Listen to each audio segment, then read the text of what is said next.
And to my daughter, Claire, who will receive nothing. Because that's exactly what she deserves, my father said, voice steady and polished. They say funerals bring out the truth in families. But mine didn't wait for the eulogy. My truth came before the lawyer even opened the folder. I was seated at the far end of the Ashford estate's great room, too far from the fireplace to feel its warmth, but close enough to hear every breath in the silence. Crystal glasses clinked, cousins whispered. Someone cleared their throat. The tension crackled harder than the fire behind me. Then my father stood, Charles Ashford. Silver hair perfectly styled, navy suit tailored like armor. The room hushed, expectant. Everyone assumed he would make a short speech before the lawyer began. A moment of respect, perhaps, gratitude, closure. Instead, he lifted his glass with the kind of smile that didn't reach his eyes, a cold toast. To my son Logan, he said, voice steady and polished, who will lead the next chapter of our legacy, and to my daughter Claire. He turned slightly in my direction, but didn't meet my eyes. Who will receive nothing. Because that's exactly what she deserves. It landed like a punch across the face. Sharp, final, public. Gasps echoed. My Aunt Evelyn dropped her champagne. Someone muttered, Jesus Christ. Even the housekeeper froze in place. But me? I didn't blink. I sat with my back straight, one hand folded in the other. My heart was loud in my ears, but my face? Calm, composed. The smile on my lips wasn't for show. It was armor, because I already knew. I'd known long before he made it official, that this wasn't just a man cutting his daughter out of a will. It was a performance, a final power move. A public execution, served in velvet tones and estate-aged scotch. Charles Ashford never raised his voice. He didn't need to. Humiliation was his art form. And today, I was his canvas. But what he didn't know, what he could never imagine, was that this moment, his moment, was the last one he'd ever own. He thought I came to watch him win, but I was here to watch him fall. Growing up as Claire, Ashford meant learning one lesson early. Greatness had to be earned, unless you were born male. I did everything they said would make me worthy. Straight A's, student council president, a double degree from Stanford, business and environmental, engineering. At 23, I stepped in when one of our company's oldest logistics divisions started bleeding money. I proposed a restructure, slashed costs by 30%, and turned it profitable in 6 months. The board clapped. My father offered me a thank you dinner. Meanwhile, Logan, my brother, my father's favorite son, flunked out of Yale twice. He was given a corner office and a new Mercedes to help him get his head back in the game. I was told I was too intense, that I took things personally. That being passionate was fine, but maybe I should soften my tone if I wanted to be taken seriously. Charles Ashford didn't see leadership in his daughter. He saw liability, fragility, a woman too driven to be quiet and too smart to stay small. At family dinners, he'd interrupt me mid-sentence to ask Logan how his golf game was. In boardrooms, he'd compliment my dress before dismissing my proposal. And when I brought him the startup concept I'd spent a year refining, a green supply chain initiative, he didn't even read it. He glanced at the cover page and said, "You're a lovely girl, Claire. Why not focus on things that make you more wife material?" That was the day something broke inside me. Not my ambition, not my loyalty, just the need for his approval. Because I realized then, I could never inherit a legacy that was never meant for me. Not as a daughter, not in his empire. So I stopped trying to belong, and I started preparing to build something of my own. While Charles Ashford saw me as a threat in heels, my grandfather, Edward Ashford, saw me. Not as a daughter, not as a liability, not as someone to control, but as someone capable.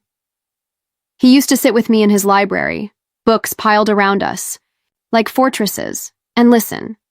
Actually listen. About my ideas, my fears, the way I saw the future of the company, he once told me. The real problem with your father isn't that he doubts you. It's that he knows exactly how powerful you are, and that terrifies him. At the time, I thought he was being kind, maybe indulgent, but now I think he was warning me. When his health began to fade, it was me who visited every morning. Not Logan. Not my father. Me. I brought his medications. I read him the Wall Street Journal, twice if he forgot we'd already done it. I laughed at his terrible jokes. I combed his hair when the nurses forgot.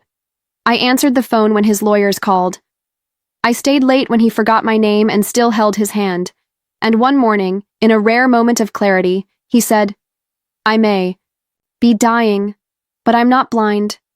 I see what you've done. I see who you are." That was the day he asked me to meet with his private counsel. Not the family lawyers, not the ones Charles had on retainer, someone independent, someone who could help him set the record straight. What I didn't know then was just how far he was willing to go to make sure I wouldn't be erased.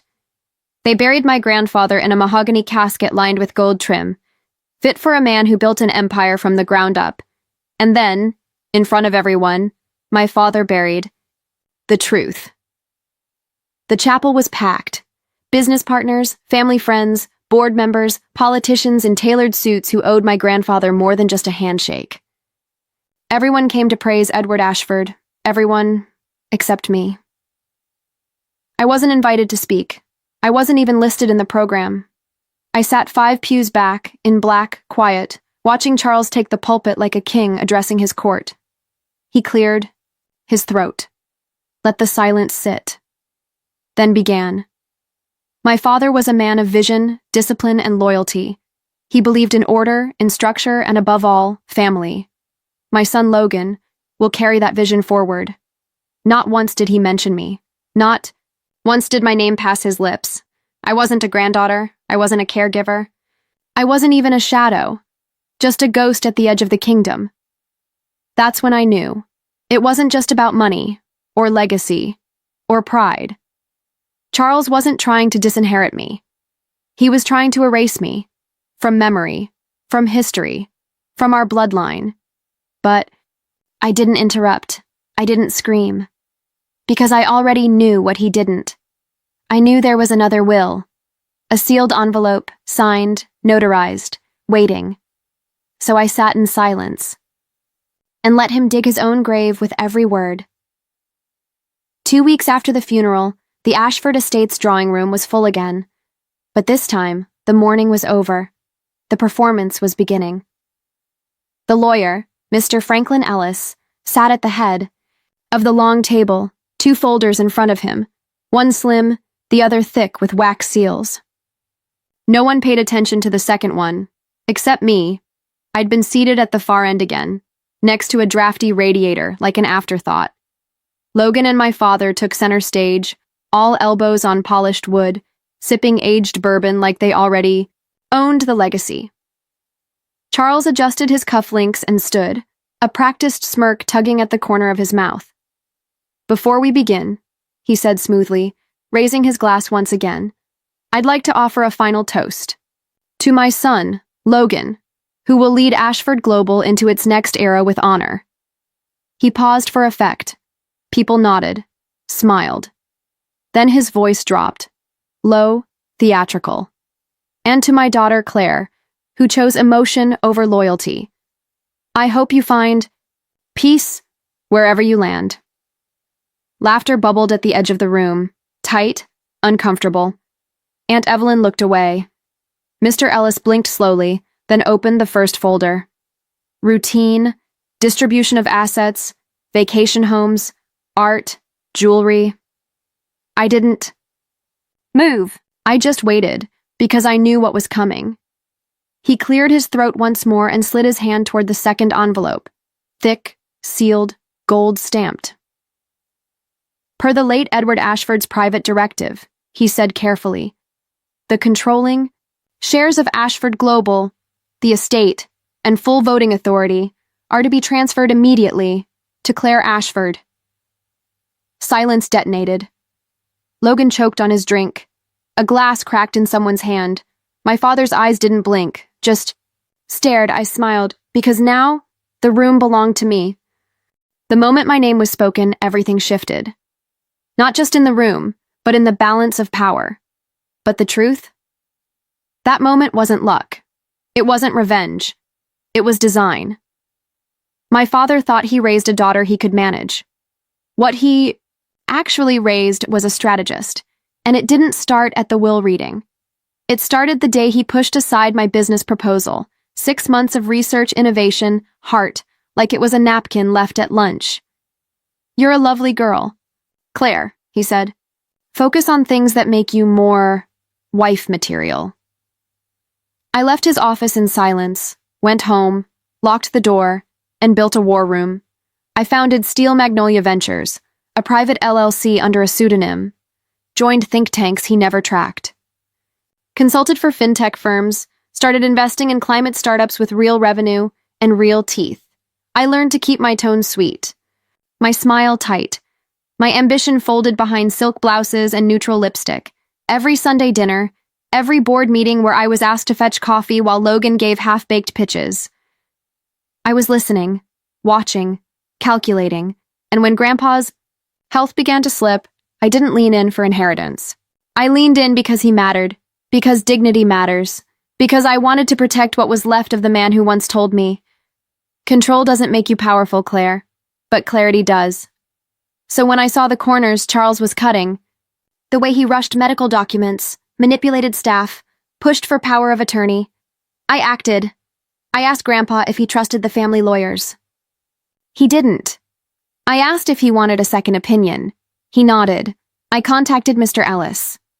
We drafted a directive with crystal-clear terms, third-party witnesses, multiple mental assessments, ironclad, untouchable. So when the envelope opened, it wasn't a twist. It was a trigger, a plan, executed with precision, because I didn't just survive the empire he tried to keep me out of. I studied it. And then I built my own. At first, my father said nothing, just sat there, stunned, glass frozen midair, lips parted in disbelief. Logan blinked like the room had turned upside down, and then the lion roared. Charles slammed his hand on the table. The room flinched. "This is a farce," he growled. "You manipulated an old man. You took advantage of his decline." He turned to Mr. Ellis, voice rising like thunder behind polished control. "This directive is invalid." He was sick. He didn't know what he was doing. Ellis didn't blink. He calmly pushed a folder across the table. "Mr. Ashford underwent 3 independent assessments during that time," he said. "All confirmed full cognitive capacity. These changes were not only legal, they were intentional." The air turned thin. My father's anger began to splinter, not from strength, but from panic. He stood and started pacing, barking half-formed protest to no one in particular. "You don't understand what you've done, Claire. You're not ready for this. You'll ruin everything your grandfather built. This isn't some girl boss fantasy. This is real business." I let him rage. I let him burn. And then I stood, slow and steady, and said, "I've been ready for years, Dad. I just stopped, waiting for your permission." The room froze again. For the first time in his life, Charles Ashford realized what he was actually dealing with. Not a daughter, not a disappointment, but a rival. And I could see it in his eyes. He knew he'd already lost. The next morning, before the city stirred, I stood outside the towering glass doors of Ashford Global. No fanfare, no cameras, no press release. Just me. A black coat, a briefcase full of plans no one was ready for. My heels echoed through the marble lobby as I stepped inside, this place I'd known since childhood. Back then, I used to visit with my grandfather, holding his hand in elevators too big for my legs. Today, I was the one holding the keys. First stop, my grandfather's old office, the corner suite with skyline views and power in every inch. I stepped in, exhaled, and changed the locks. Not symbolic, tactical, because I knew Charles wasn't going to walk away quietly. He'd call in favors, pull strings, whisper poison into boardroom corners, but I wasn't giving him a single door to walk through. Then I got to work. One by one, I scheduled private meetings with every department head, not to dictate, but to listen. I asked about morale, burnout, long-term vision, the culture behind. The numbers, the things my father never cared to ask, and I left a paper trail. Every meeting, every improvement, every signature. Let him say I'm inexperienced, I thought. Let him try to discredit me. I'll have receipts. Because this wasn't about holding power. It was about transforming it. He ran this company.